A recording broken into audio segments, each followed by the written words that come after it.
లవణశిల స్త్రీలింగమే, చక్కెర చక్కెర అంటే పంచదార చక్కెర లవణశిల రుచిప్రదావ చక్కెర రుచిప్రదావ వాటి సందేహం వస్తుంది. అంటే ఉప్పురాయి రుచిగా ఉంటుందా చక్కెర రుచిగా ఉంటుందా అని వాగ్వాదన సంజాతమయ్యను. ఇద్దరికి పెద్ద పొట్ట ఏర్పడింది. అది ఒక ఆవిడేమో ఉప్పురాయి రుచిగా ఉంటుంది అంటుంది, ఒక ఆవిడేమో పంచదార రుచిగా ఉంటుంది అంటుంది. అయితే ఎవరి వాదన ఏది తెలియదు అని లవణశిల రుచిప్రదము అని సరళ యొక్క వాదన.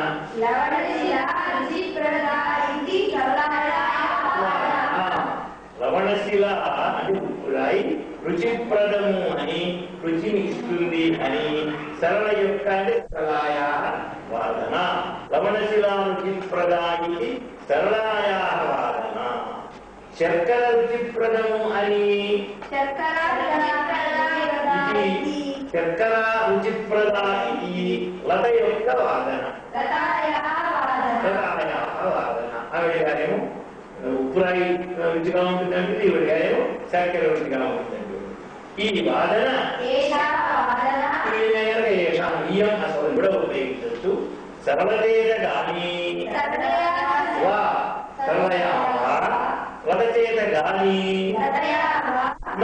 పరిష్కృతం కాలేదు అంటే మరి పొట్టని వాడనే ఇద్దరు దీని మాట అది ఒప్పుకోదు, దాని పాటు ఇది ఒప్పుకోదు. అందుచేత ఈ వాదన తగలేదు అంతసేపటికి లత చేత గాని సరళ చేత గాని పరిష్కృతం కాలేదు, పరిష్కారం కాలేదు. ఇంతలో చూసారు అర్థరాంతరే అమ్మ వచ్చినది. అమ్మ వచ్చింది. అంబ కానీ ఆమె చేత ఆమె చేత అంటే దయ లత యొక్క వాదనయే శ్రేష్టము అని సమర్థింపబడినది. అలవాటుగా రెండో కూతురు వాళ్ళ ఏదైనా సరే చాలా బాగుంది చాలా బాగుంది అని సంతృప్తి రంగా ఉండేది అన్నమాట. అందుకని ఇప్పుడు కూడా ఆమె యొక్క వాదననే సమర్థించేది. కానీ సరళకు స్వవాదనయందు స్వవాదనాయ సత్యభావన అధిక. సరళకి ఎంతసేపటికి తాను చేసే వాదనలో సత్యం ఉన్నది అనేటువంటి ధీమా ధైర్యం ఉంది ఆవిడికి. మరి కింటు సరళాయా స్వవాదనాయాం సత్యభావన అధిక. లతకు అగ్రజ యొక్క వాదన ఎందు వదనాయా తృణీకార భావన అధికము. దీనికి సత్యాధికారం లేదు. దీని అక్కడికి ఏమొచ్చుడే దాని మొహం దానికి ఏమొచ్చుడే అని తృణీకారంలో దాని మాట గడ్డి వరకు తీసుకోవడం వారించేది అన్నమాట. అందుకే లతాయా అగ్రజాయా వాదనాయాం తృణీకార భావన అధిక. తృణీకారం అంటే గడ్డి కింద కట్టడం అన్నమాట, కానీ కట్టకపోవడం భావన. అమ్మ యొక్క పక్షపాత భావన వలన పక్షపాత అంబాయా పక్షపాత భావనాయ సరళ కుపిత అయ్యను. ఇక్కడ భావనయ్యా ఇది కూడా చెప్పచ్చు. వలన కనిపిస్తుంది దానికైతే అది చెప్పచ్చు, లేకపోతే చేస్తుంది కూడా భావనయా అంబాయా పక్షపాత భావనయా చెప్పచ్చు, భావనయా కూడా చెప్పచ్చు. సరళ కుపిత అయ్యను. అమ్మ అబద్ధం చెప్తుందని నీకు అసలు విపరీతమైనటువంటి పాపం చేసింది అన్నమాట. ఆమె చేత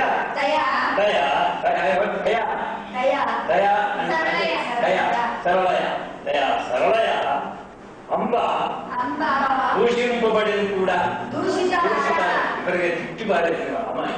ఎందుకంటే పక్షపాతంగా చెప్తుంది అని. దయా అంబ దూషిత అందువలన తస్మాత్ తస్మాత్ ఆమె కుపితైన అంబచే దాని కోపం వచ్చింది, తల్లి కోపం వచ్చింది దేని మీద? కుపితయ అంబయ కుపితయ అంబయ వసతిశాల నుండి శాలాశబ్దం ఎక్కడ వచ్చినా స్త్రీలింగమే. వసతిశాలాయ అంటే ఆ నివాసం ఇంటి నుంచి వెలుపలకు గెంటి వేయబడను. వెలుపలకు గెంటి వేయబడింది అంటే ఇంటి వచ్చి పెట్టుకోమని చెప్పేసి పరిమించి తలుపు విస్తారేసింది. తస్మాత్ సా కుపితయ అంబయ వసతిశాలాయ బహిః నిష్కాసిత. బహి అంటే వెలుపల అని అర్థం, నిష్కాసిత అంటే వెళ్ళగొట్టబడినది అని అర్థం. ఇప్పుడు అశరణ అయిన సరళ, ఇప్పుడు రెండు రకాలు చెప్పచ్చు. అశరణ అంటే దిక్కులేనిది, తల్లి కదా, తల్లి వెళ్ళకపోతే ఇంకేం కావాలి మరి అని ఒకటి. శరణం అంటే ఇల్లు. అశరణ అంటే ఇప్పుడు ఇల్లు కూడా లేదనుకో, స్త్రీ ఉండడానికి అని రెండు రకాలు కూడా వస్తాయి. అశరణ సరళ బహు దుఃఖిత, బహు దుఃఖిత. అశరణ సరళ బహు దుఃఖిత, చాలా దుఃఖం వచ్చింది పాపం సరళ. బహు దుఃఖిత ఎక్కడికో బయలుదేరినది. ఎక్కడి నుంచి బయలుదేరింది, ఎక్కడికి వెళ్తుందో దానికి తెలియదు. ఎక్కడికి బయలుదేరిందంటే చెప్పడానికి లేదన్నమాట. కుత్రాపి అంటే ఎక్కడికో అంటే దానికి ఎక్కడికి వెళ్ళాలనే భావం కూడా లేకుండానే అలాగే అక్కడి నుంచి బయలుదేరింది అన్నమాట. అశరణ సరళ బహు దుఃఖిత పుత్ర అపి అంటే ఎక్కడికో బయలుదేరింది. ప్రస్థిత, ప్రస్థిత అంటే బయలుదేరినది. అట్లు అంటే తథా, తథా ప్రస్థిత అయిన సరళ, తథా ప్రస్థిత సరళ ఆ విధంగా బయలుదేరినటువంటి సరళ నదీ తీర పర్యంతము వెళ్ళినది. పర్యంతం అంటే వరకు నది, ఇంకా నది అక్కడ వచ్చింది, ఇంకెక్కడికి వెళ్ళడానికి వీల్లేదు. అక్కడ దాకా మాత్రం వెళ్ళింది. నదీ తీర పర్యంతం గతా, నది యొక్క ఒడ్డు దాకా వెళ్ళింది. అతడికి, అతడికి అంటే తత్ర అశ్వారూఢుడైన రాజకుమారుడు ఒకడు వచ్చెను. తత్ర అశ్వారూఢ రాజకుమార ఏకః ఆగతః. అది అరుస్తుంది, అది అరుస్తుంది బాగుంది. అక్కడికి ఓ అశ్వారూఢుడు గుర్రం మీదకి ఓ పెద్ద రాజకుమారుడు వచ్చాడు. వచ్చెను ఆగతః, అతనిచే ఆమె చూడబడెను. చూశాడు, వరింపబడిన కూడా అవన్నీ వరించాడు కూడా. అర్థమైపోయింది కదా. తత్ర అశ్వారూఢ రాజకుమార ఏకః ఆగతః తేన సా దృష్టా కృతా చ. కృత అంటే వరింపబడినది కూడా. వివాహానంతరము తర్వాత మళ్ళీ ఇప్పుడు పెళ్లి ఎక్కడానికో బాజామణి ఎంతగా మోగాయో దానికి ఎంత అక్కర్లేదు, పెళ్లిపోయినట్టు లెక్క. వివాహానంతరం అంటే వివాహాత్ అనంతరం రాజకుమారునిచే జగన్ముఖుని సరళ యొక్క తల్లి భోజనార్థము ఆభూత అయ్యను. వచ్చినది కూడా ఆగతాచ. వివాహాత్ అనంతరం రాజకుమారేణ సరళాయాః అంబ భోజనార్థం ఆహూత ఆగతాచ. తెలవబడింది, వచ్చింది కూడాను. రాజకుమారుడు పిలుస్తున్నారంటే రాకుండా ఎవరు ఉంటారు? చక్కగా మంచి విద్యు కోసమై నవోడ, నవోడ, నవోడ అంటే కొత్త పెళ్లి కూతురు అని అర్థం. నవోడ అంటే కొత్త పెళ్లి కూతురు, పెళ్లి కూతురు. స్వపుత్రిక అని ఆమె చేర భావింపబడలేదు. బాలిక ఆ పెళ్లి కూతురు తన కూతురు అనే సంగతి ఆమె తెలియదు అన్నమాట. నవోడ స్వపుత్రిక ఇది తయా నబాలిక. రాజస్త్రీ జనత యందు సరళ యొక్క తల్లియు ఆసీన అయ్యను. రాజస్త్రీ అంతా కూర్చున్నారు, వాళ్ళు పిలిపించింది కనుక తాను కూడా వచ్చి కూర్చుంది. రాజస్త్రీ జనత అంటే జనుల యొక్క సమూహం అని అంటాం. రాజస్త్రీ జనతాయాం సరళాయా అంబ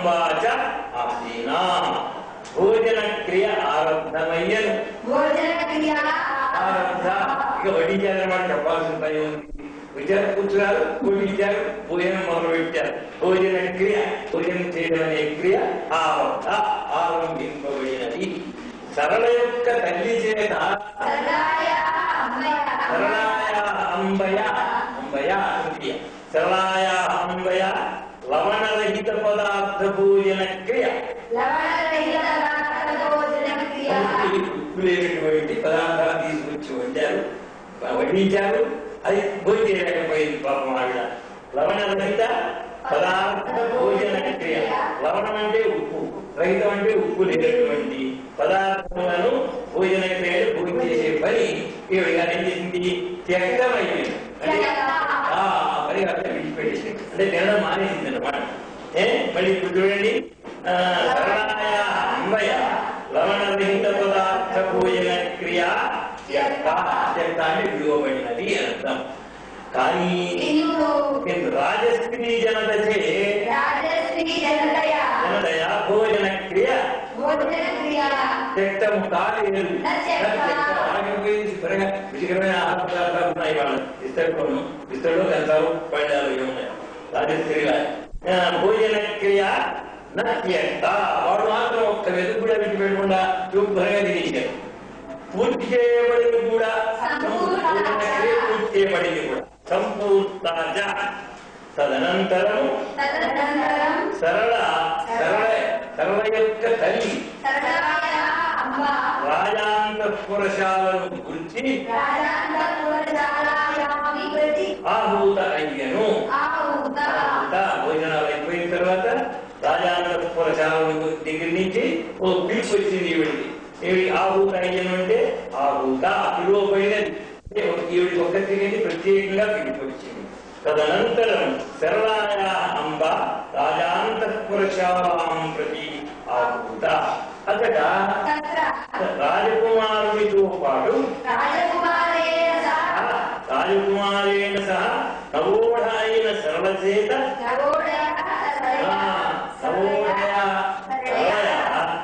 ఆమె యొక్క పాదద్వయం అంటే తల్లి యొక్క పాదద్వయం స్పృశింపబడెను. పృష్టం పాదద్వయం అంటే దండ. ద్వయం అంటే దండ. దినపుంసలో ఉంటుంది. ద్వయం స్పృష్టం స్పృశింపబడినది అంటే ఏమిటి మాట? వాడు కాళ్ళకి మొక్కారన్నమాట. ఎవరిద్దరు? ఈ పెళ్లి కూతురు రాజుగారు ఇద్దరు కూడా రాజకుమారుడు. అది దయ, ఇక్కడ దయ పెట్టుకోండి. దయ అంటే ఆమె చేత, ఎవరి చేత? లేకపోతే సరళయ పెట్టుకోండి. సరళయ అశ్రుధారచే క్షాళితమైనది కూడా. క్షాళితంచ ద్వయం కదా, దంట కదా, క్షాళితంచ అంటే ఏమిటి? ఈయనకు కొత్త పెళ్లి కూతురు సరళ కాలం అంటే పాపం నీళ్లు ఇచ్చారు. ఆ నీళ్లు ఆవిడ కాళ్ళ నిండా పడతాయి. అంటే ఆ కన్నీళ్లలో కాళ్ళు కడిగింది అంటే ఆవిడ కడవంటి దుఃఖం, ఆనందమో దుఃఖమో దుఃఖమే ఉంటుంది అనుకోండి. పాపం కాళ్ళ మీద ఈమె కంటి కన్నీరు పడ్డాయి. సరళ యొక్క అప్పుడు అంటే క్షాళితమైనది కూడా అంటే క్షాళిత. ఆ తర్వాత వాక్యం అప్పుడు సరళ యొక్క వాదనయందని వాదనాయాం సత్యము బహిర్గతమైనము. సత్యం బహిర్గతమైనది. సత్యం కదా, సత్యం బహిర్గతం. తదా సరళాయ వాదనాయ సత్యం బహిర్గతం. అప్పుడు పోట్లాడింది. అప్పుడు ఆమె యొక్క పోట్లాడలో ఉన్న సత్యమేదో ఇప్పుడు తల్లి చేత